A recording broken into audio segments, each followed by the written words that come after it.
You are watching a spiritual video. Welcome to my channel देवी आचार्य।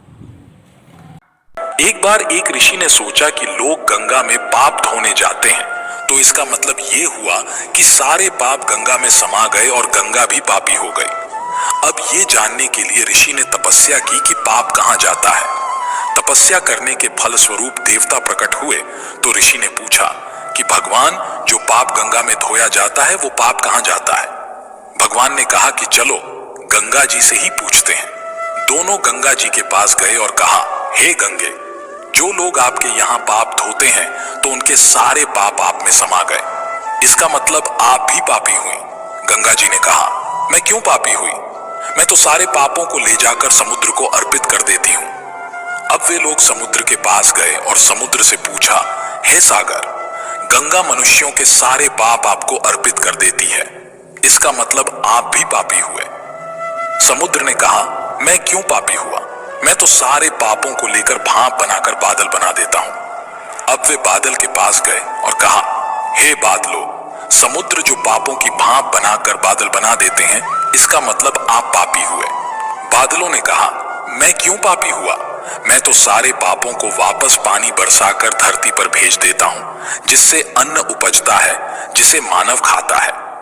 उस अन्न में जो अन्न जिस मानसिक स्थिति से उगाया जाता है और जिस वृत्ति से प्राप्त किया जाता है, जिस मानसिक अवस्था में खाया जाता है, उसी के अनुसार मानव की मानसिकता बनती है। दोस्तों, इसीलिए कहते हैं, जैसा खाए अन्न वैसा बनता मन। एक बार मुरली मनोहर भगवान श्री कृष्ण एक पेड़ के नीचे बैठकर मुरली बजा रहे थे। तभी विपत्ति का मारा एक हिरण तेजी से भागता हुआ आया और भगवान श्री कृष्ण के पीछे छुप गया। वो हिरण बहुत ही घबराया हुआ था। हिरण को अत्यंत भयभीत देखकर श्री कृष्ण ने मुरली बजाना बंद कर दिया और उस हिरण से पूछने लगे, हे मृग, तुम इतने व्याकुल क्यों हो? तुम्हें क्या दुख है? किसके डर से तुम छुपने का प्रयास कर रहे हो? श्री कृष्ण हिरण से पूछ ही रहे थे, तभी हाथ में धनुष बाण लिए वहां एक शिकारी आ पहुंचा। बोला, हे बालक, इस मृग को मुझे दे दो, ये मेरा शिकार है। मैंने इसे आंखें बनाने के लिए काफी दूर से इसका पीछा किया है, इसलिए इस पर मेरा अधिकार है। शिकारी की बात का जवाब देते हुए भगवान श्री कृष्ण बोले, किसी भी जीव पर किसी का अधिकार नहीं होता। हर जीवित प्राणी पर केवल उसका ही अधिकार होता है। शिकारी कहता है, नहीं नहीं, ये मेरा शिकार है और मैं इसे मारकर इसके मांस को पकाकर खाऊंगा। तब श्री कृष्ण कहते हैं, अरे निर्दयी प्राणी, किसी को मारने का अधिकार तुम्हें किसने दे दिया?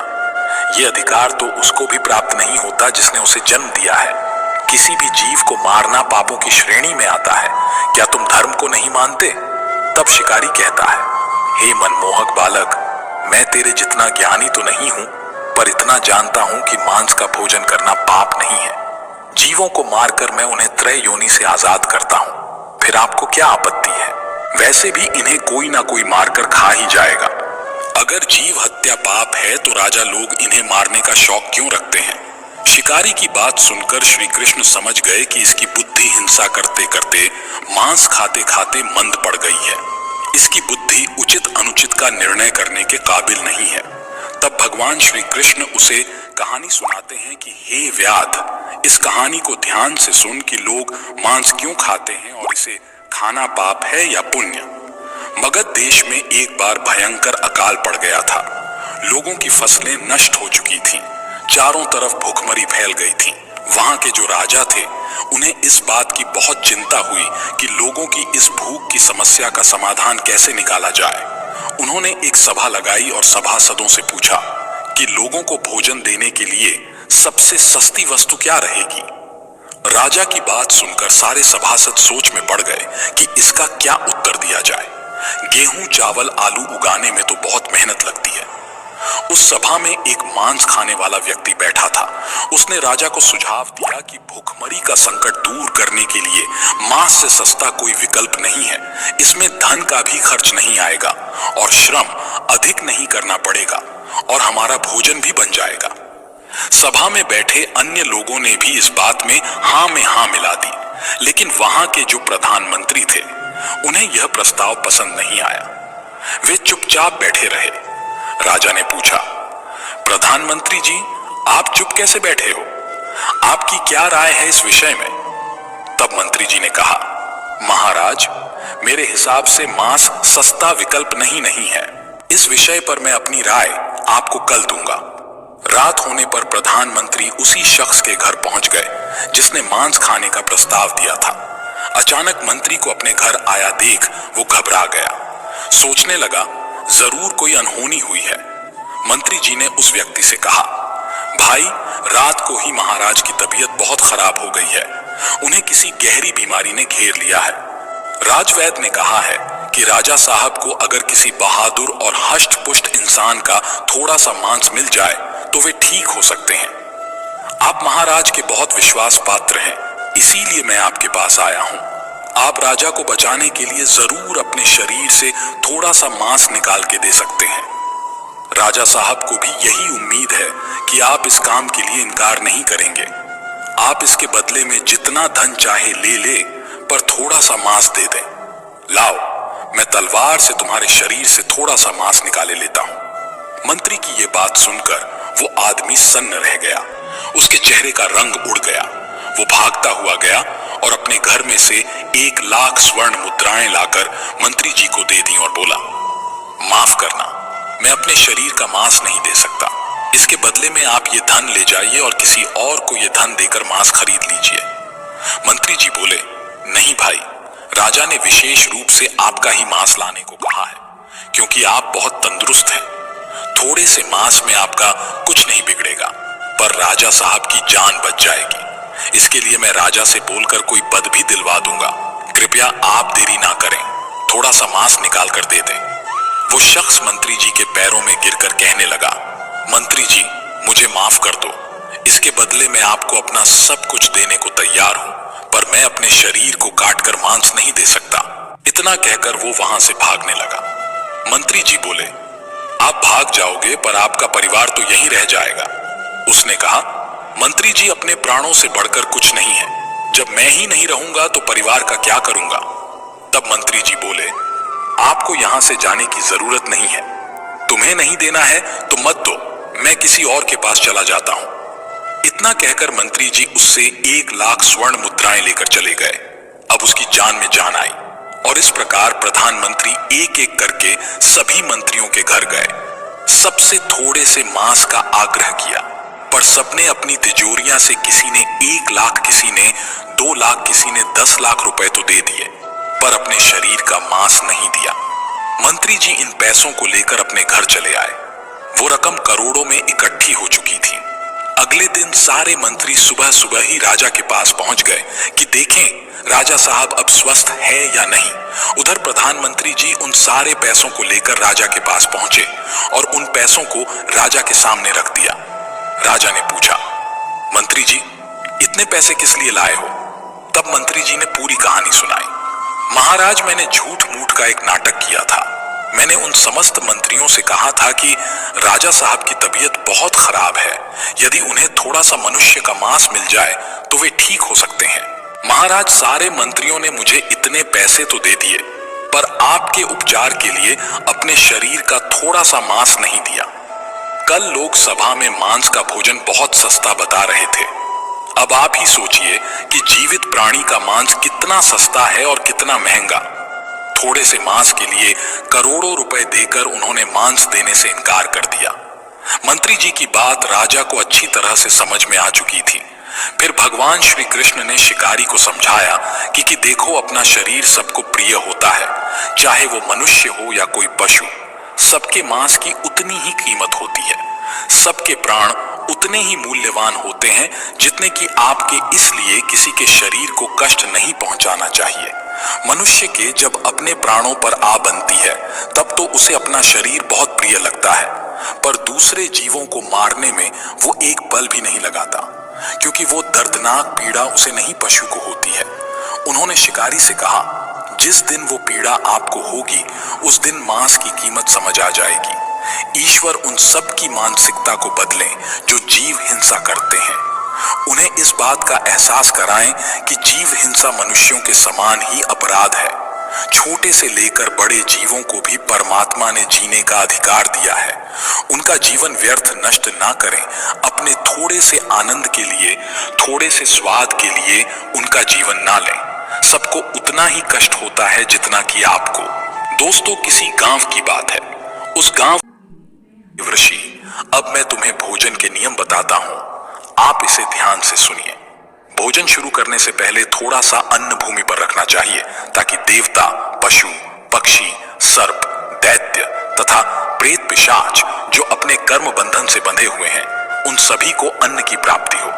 यदि भोजन करते समय कोई अतिथि आ जाए तो उसका स्वागत करें और उसे आसन देकर प्रणाम करके उसका सत्कार करें।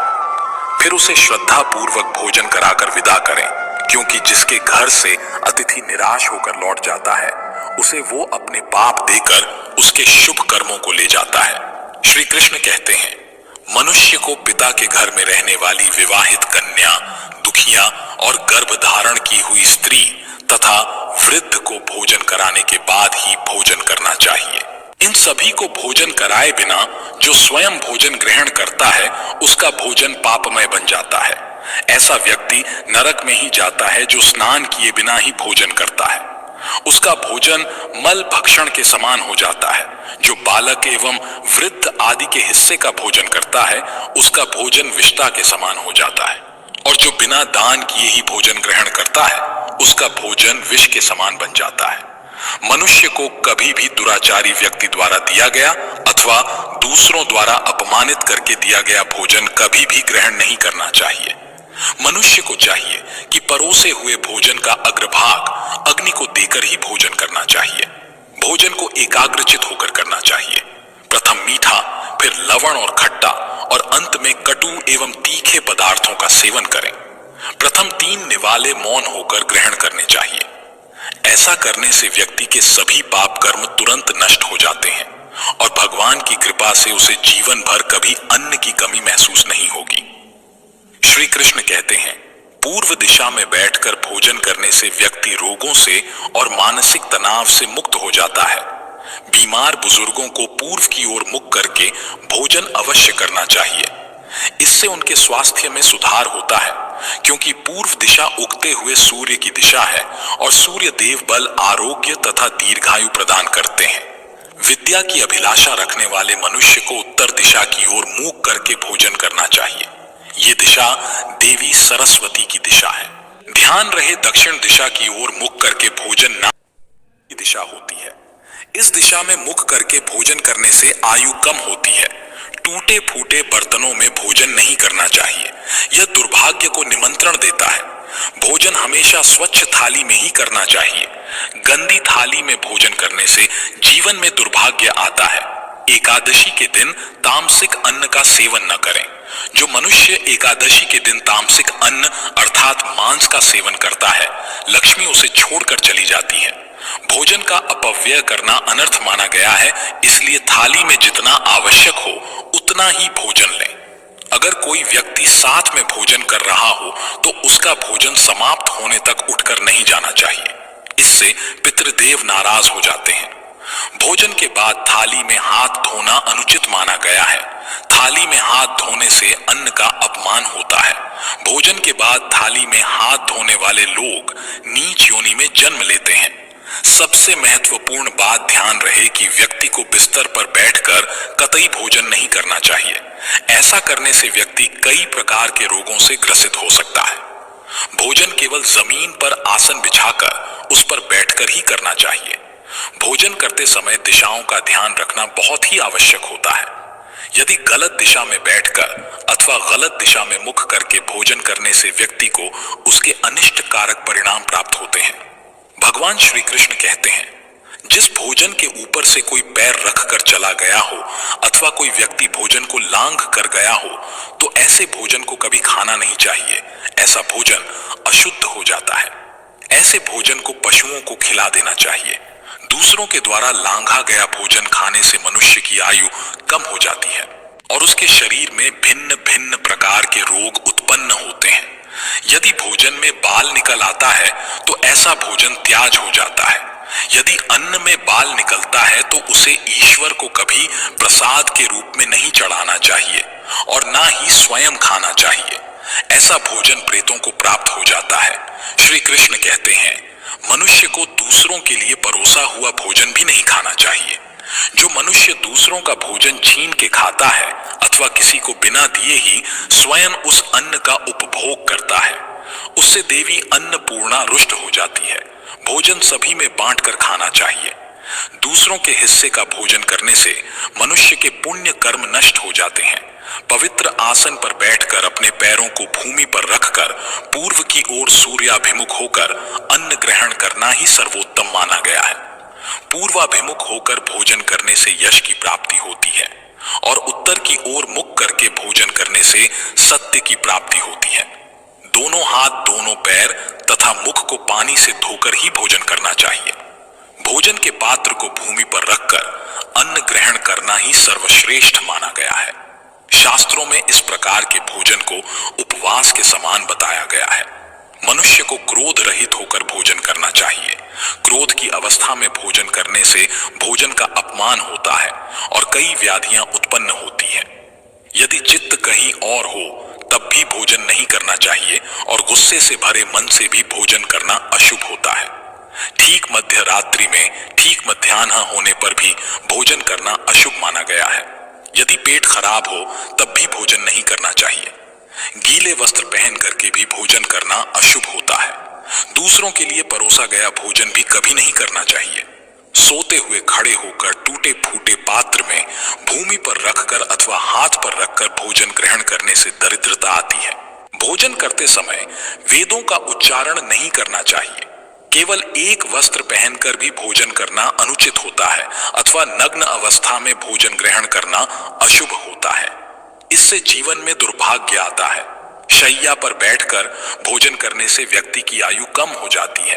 हंसते हुए अथवा रोते हुए भोजन करना अनिष्ट कारक होता है। इससे गले में अन्न फंसकर प्राण जाने का भी खतरा बना रहता है। दोस्तों, आपको ये वीडियो कैसी लगी? कमेंट करके अवश्य बताएं। जानकारी अच्छी लगी तो वीडियो को लाइक जरूर करें और कमेंट में जय श्री कृष्ण अवश्य लिखें। इस वीडियो के विषय में आपकी क्या राय है हमें कमेंट में जरूर बताइए। धन्यवाद।